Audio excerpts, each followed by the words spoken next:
Hello mga kasnog! Good morning! Kamusta na po kayong lahat? At sana po ay nasa mabuti kayong kalagayan at kung hindi naman ay kapit-kapit lang po tayo. At eto ang second time na nandito tayo sa wall climbing. Naalala niyo po ba yung first episode ng wall climbing ay halos hindi ko makayanan ng aking sarili. At eto po ako ngayon. Alam niyo po, etong area na pinupuntahan ko, yung mga batang maliliit, pag sila ang gumawa nito ay parang sobrang pagkadali-dali. Pero ako po ay takot na takot at hirap na hirap talaga. Kung papanoorin niyo po yung mga bata na nagagawa nito, nag-aakyat, mga nakatayo pa sila ng straight. Ako talaga ay hirap na hirap, struggle. Lulang-lula po ako. Talagang, tapos, lulang-lula, natatakot dahil nalulula. At ang resulta, yung kamay ko ay talagang nagpapawis. At nahihirapan ako. At wala akong tiwala sa tali. Yun po ang mga nararamdaman ko sa mga oras na to. Ayan, panoorin niyo po ang mga kaganapan. Tignan natin kung anong patutunguhan. Samahan niyo po ako nasaksihan kung ano ang patutunguhan. Ano ba ito mga pinagagawa ni Divina Robertson sa vlog? Eto, talaga kahit tayo ay nagkakaedad na, ipagpatuloy pa rin natin ang pagtuklas, pag-adventure at hindi tayo hihinto. O, diba? Yan. Ito ang ginagawa ko ay pagtuklas at pag-adventure dahil hindi tayo hihinto. May mga matutuklasan tayong sarili. Diba? O yan, sila, so to the rescue, inabutan pa ako ng chalk. Kasi pag naglagay ka ng chalk sa kamay mo ay mas efficient dahil matutuyo. Mawala yung moisture ng kamay. So, pag tinignan po dito mula sa camera ay parang napakadali lang. Talagang pag tinignan mo talaga siya ay parang napakadali lang, parang easy lang. Pero pag ikaw na ang gumawa ay napakahirap. Parang napakababa niya lang. Kasi, ipapaliwanag ko po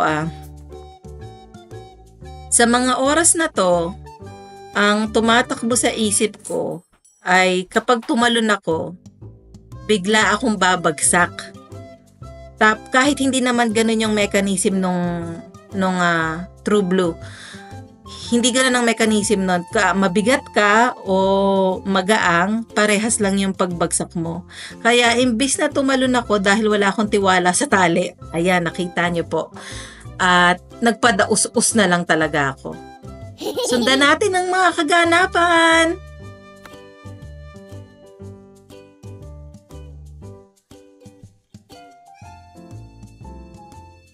Yung mga anak ko po noong nasa scout sila, parang 2 or 3 years ago, nagpunta sila dito. Etong si Lance, nung mas maliit pa siya, nakayanan niya to, yung pinakamataas na abot niya yan. Pero ngayon siguro dahil matagal na ay hindi niya na magawa. Pero ganun talaga po.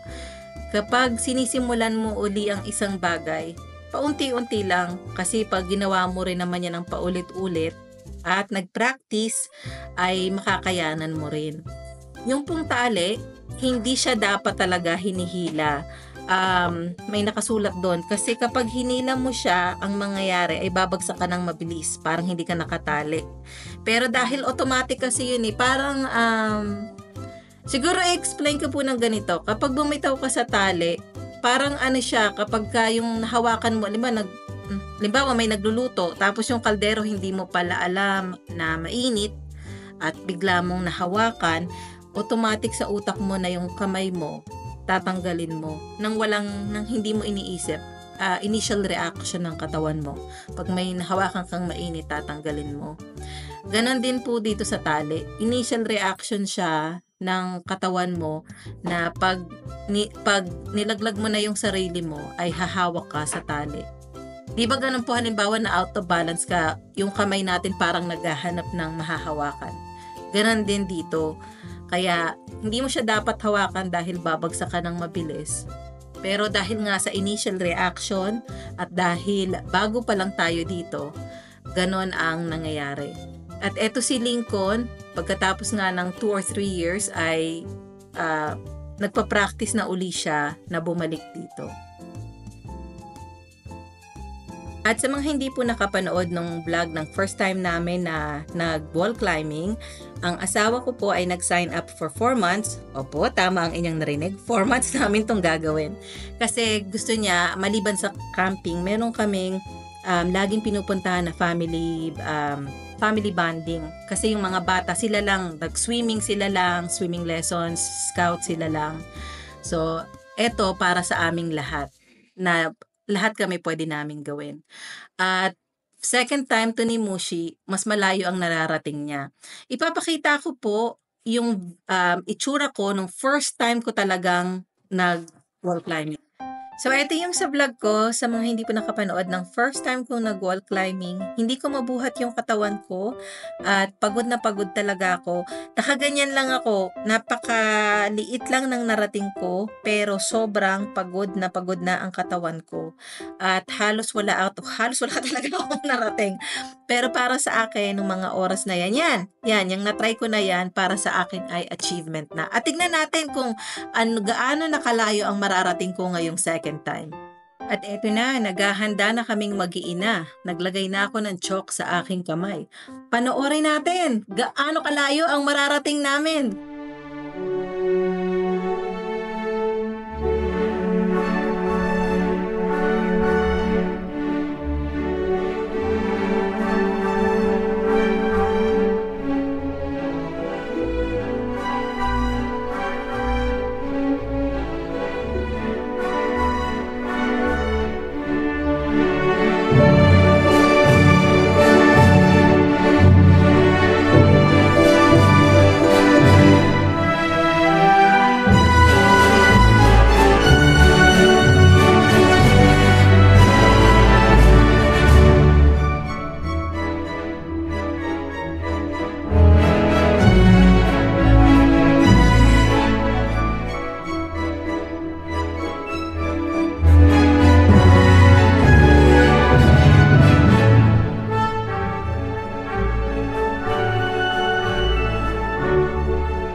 Yes! Yan ang aking celebration dance. At this time, malayo-layo na ang aking narating.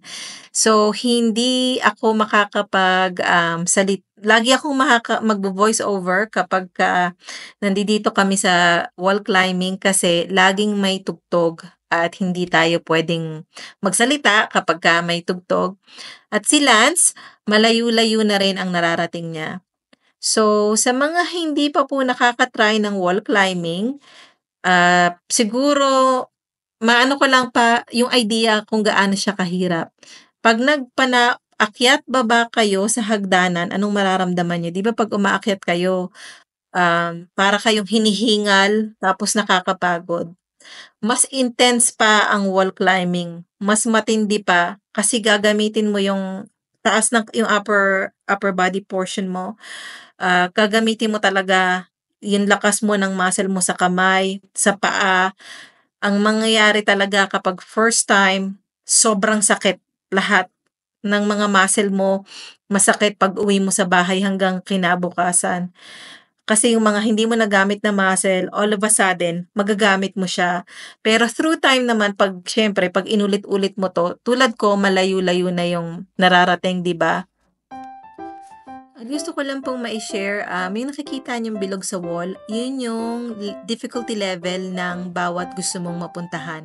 In fairness naman kay Lance at kay Lincoln, nung inakyat namin 'to, yung pinili nila ay mas mahirap ang difficulty level. At panoorin natin this time. Gaano naman kaya ang pipiliin ko kasi yung mahirap ang difficulty level.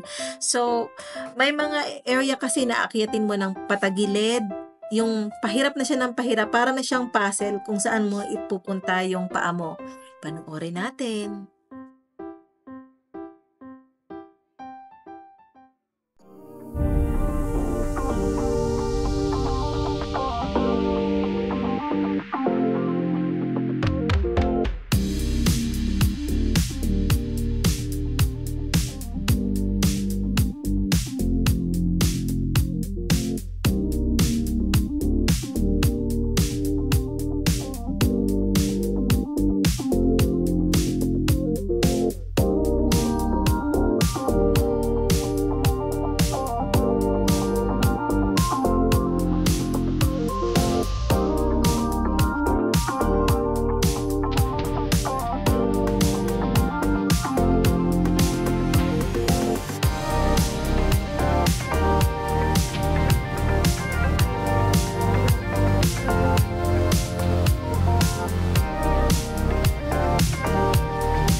Konting-konti na lang talaga ay maaabot ko na. Konting-konti na lang talaga. Kaso ang nangyari ay pagod na yung upper portion body ko. Ayan si Lance, nasa likuran ko.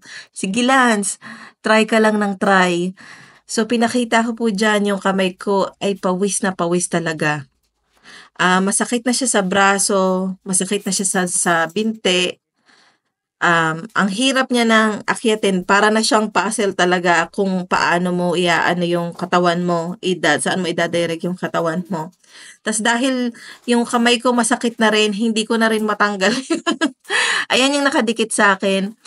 Nahihirapan na rin ako siyang tanggalin. Pero through time nga ay makakapag-build up tayo ng muscle. Kaya try lang na try. Go, go, go!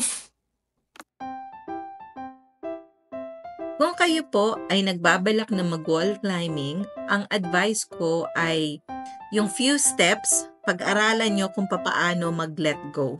Kasi yun ang magiging problema. Kasi na-realize namin nung huli kaming nag-wall climbing, doon ko lang siya na-realize talaga na ang nagiging problema ko, kaya parang nung umpisa hanggang ngayon, parang hindi ko na rin makayanan umakyat. Kasi kailangan meron pa akong strength pababa. Kasi wala akong tiwala sa lubid.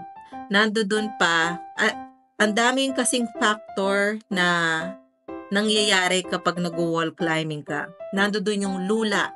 Malulula ka talaga. Nandoon yung sakit ng katawan. Kung wala kang tiwala sa tali, kapag bumitaw ka at hinawakan mo yung tali, magiging iba na yung mechanism niya. Kasi lalaglag ka ng mabilis, lalo na kung mabigat ka. Kaya kailangan talaga bitawan mo yung tali. Pag hinawakan mo yung tali, kailangan hawak lang pero walang hila. Ganon. Kaya kung kayo po ay nagbabalak mag-wall climbing, sa mababang steps pa lang, 1-2 steps, pag-aralan nyo ng bumitaw. Tulad yan, hinatak ko. Hindi siya dapat hatakin. Bawal na bawal siyang hatakin. Pero dahil nga nagkakaroon pa tayo ng initial reaction na tinatawag na pag bumitaw ka sa isang pag nahulog ka, di ba, ang initial reaction mo ay nakapit. So yun ang realization ko nung nag-wall climbing kami. Kaya rin ako hirap magpunta sa pinakamataas kasi kailangan may lakas pa ako bumaba. Dahil hindi wala pa akong tiwala sa tali.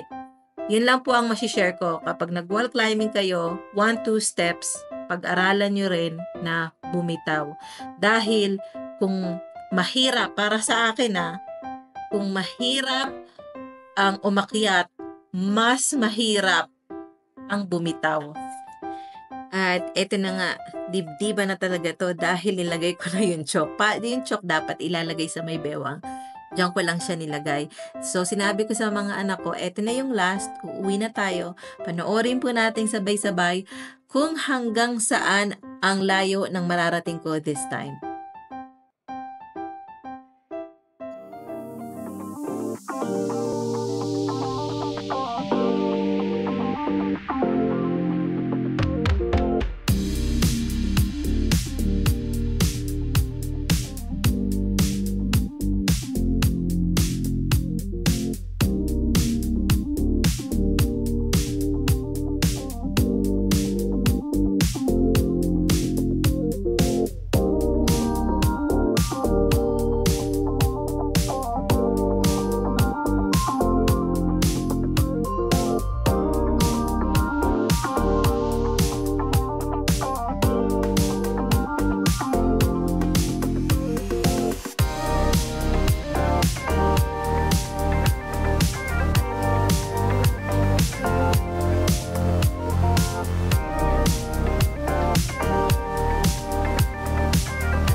Yes!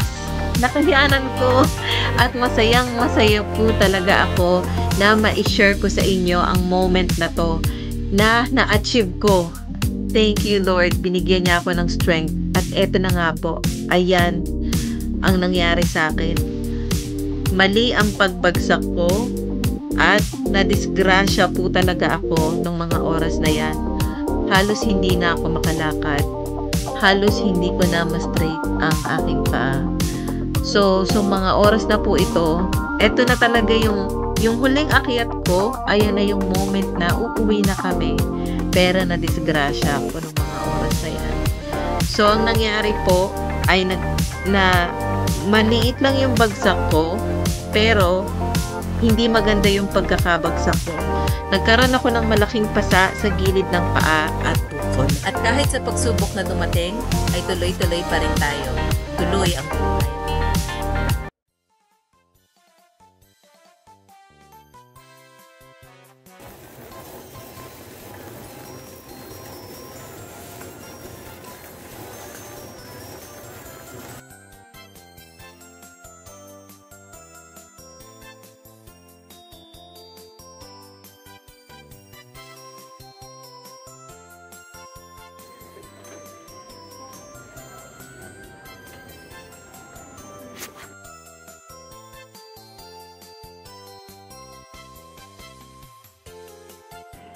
This one I'm talking about. Cookie can go in and out of this. How much is this thing? I don't know. Probably some place Saturday. PSN call extension 200 please. PSN call extension 200. Let's find it. How much it is. It's a nice thing for Cookie. Let's go find it.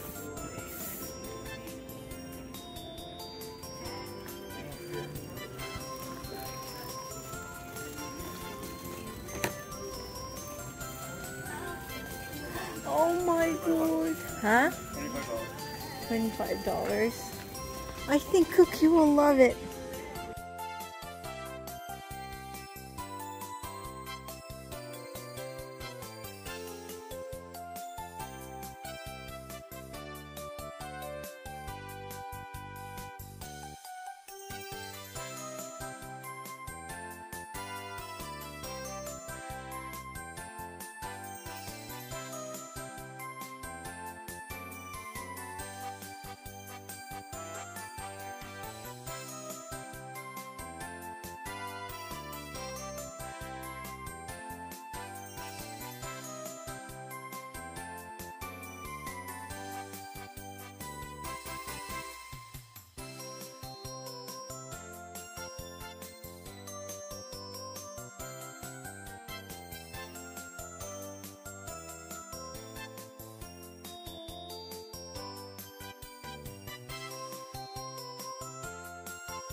Oh, it's.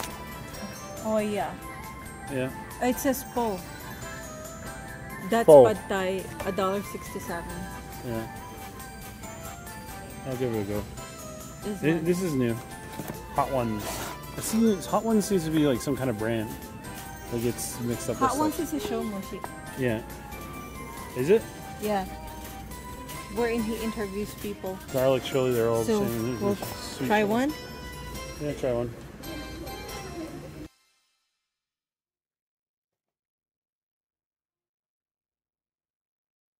I'm gonna get this Ichiban. Ichiban? Yeah, the boys. What is Really, what really does love this. Sapporo Ichiban mean? I don't know. You don't know? You don't know what Ichiban means? Number one. Number one.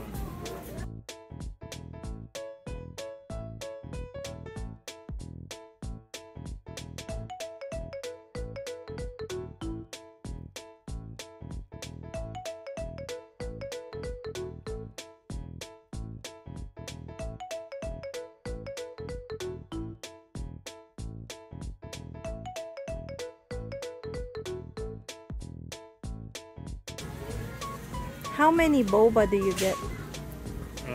3, I think. 3. That's it.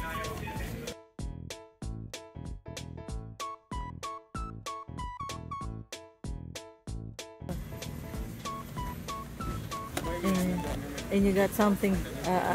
I thought you like grabbing at the back. Huh? I thought you like grabbing at the back. What is it?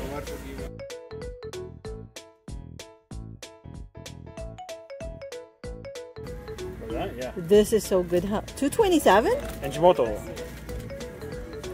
It might not be it. No, this is Kiko. Yeah.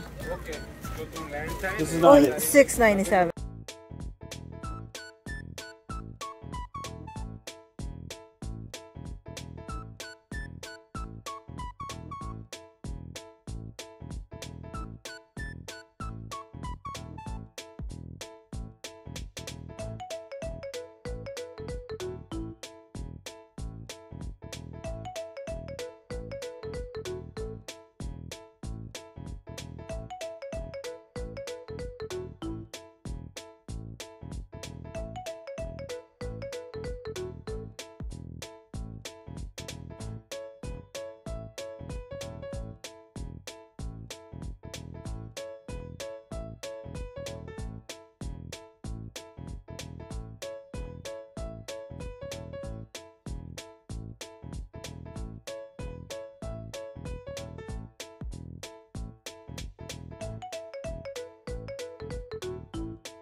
I'm not carrying anymore.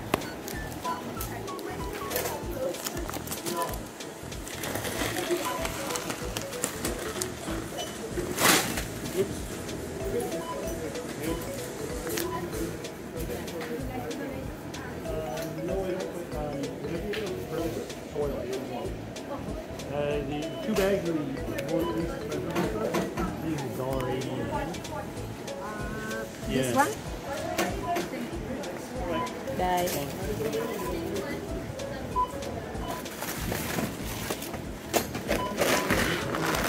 No, I don't want this to get dirty. What to get dirty? This, I don't want That's it. fine. I'm putting the dirt there. Okay. I'm just moving it.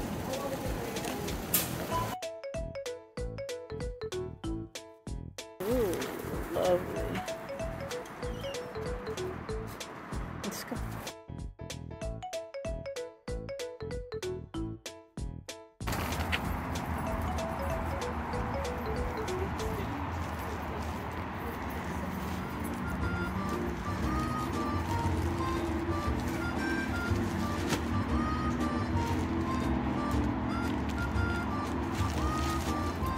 Seems to be wet. Yeah.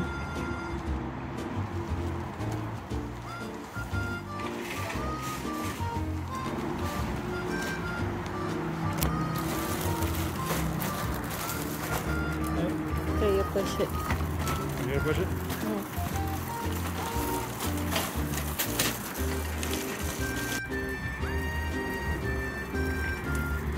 I-haul na natin ang mabilisan. Ito ay kay Cookie. Mushi, hold it please. Yeah, it's a rush. Yeah. Ay kay Cookie. Dalawang earth. Yan. Sushi rice, pancit canton, noodles, bond paper.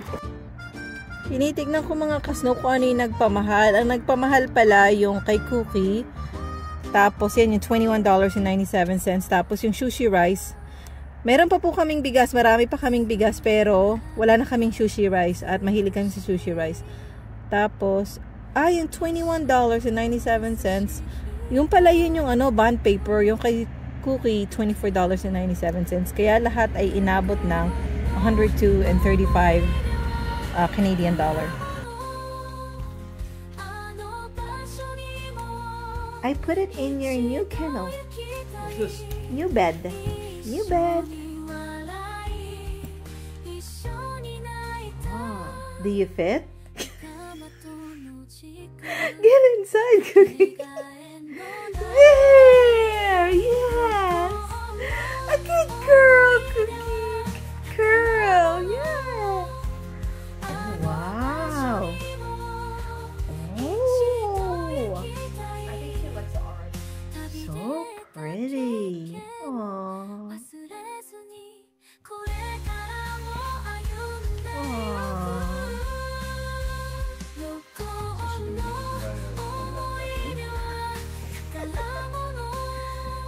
They're so pretty. Oh my lord, Cookie, you're the cutest thing ever. Sweet dreams. Well, she's acting like she's lonely, Mushi. She's in there by herself. There's no room for anyone else. You like it? Huh? You like it, Cookie? Oh, look at that.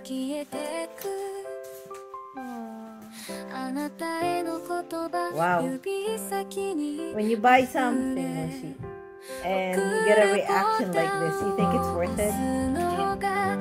She's not even moving a muscle, eh?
溶けてどんなに時間が流れても心はそばに言葉として伝わる愛しさ夜が明けるまでずっと夢見ていたいあなたと見る朝日を一緒におやすみの一言がこんなにも温かくあなたの笑顔を私にくれる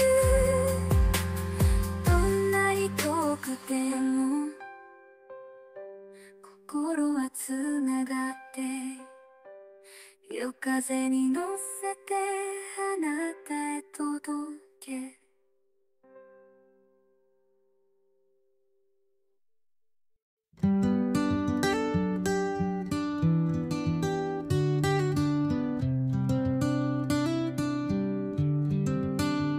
晴れでも雨でも関係なくて君の顔がふっと浮かぶふざけて笑った声が頭の奥でずっと響くなんでもない今日なのになぜか会いたくなったよ記念日じゃないけれどね私だけなのかな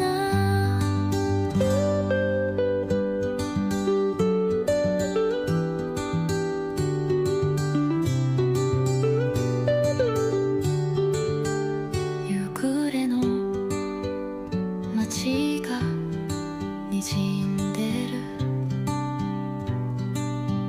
一人きりの帰り道君に話したいことが積もるほど増えてゆく会いたいって言うと思いって思うのかなそれなら言わないけど本当は声を聞きたいなんでもない夜なのに涙が一つ落ちたよバカだなって思うけど君じゃなきゃダメなんだ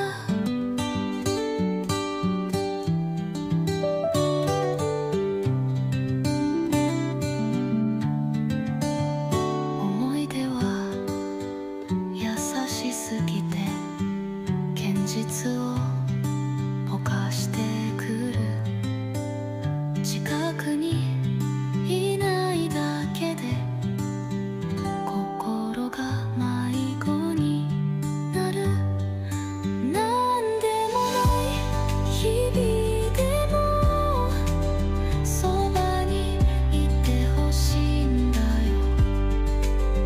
特別じゃない瞬間が一番大切だった会いたいって言葉だけなんでこんなに遠いの私の声が届きますように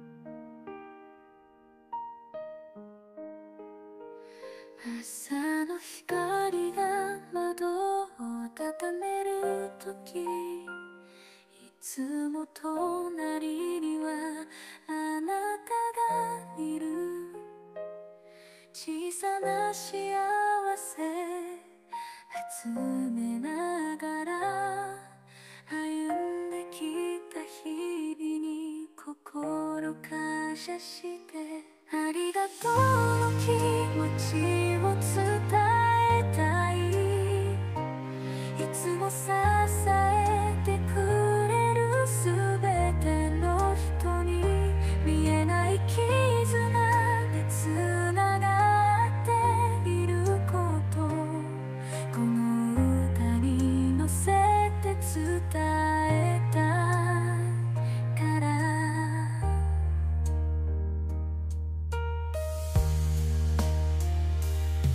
一人では乗り越えられない時もあなたと笑顔が勇気をくれた言葉にできないほどの感謝を心の中でいつも感じているありがとうの気持ちを伝えたい共に泣いて笑った日々があるから今の私がここにいるあなたへの感謝この歌に込めてこの感謝の気持ちをありがとう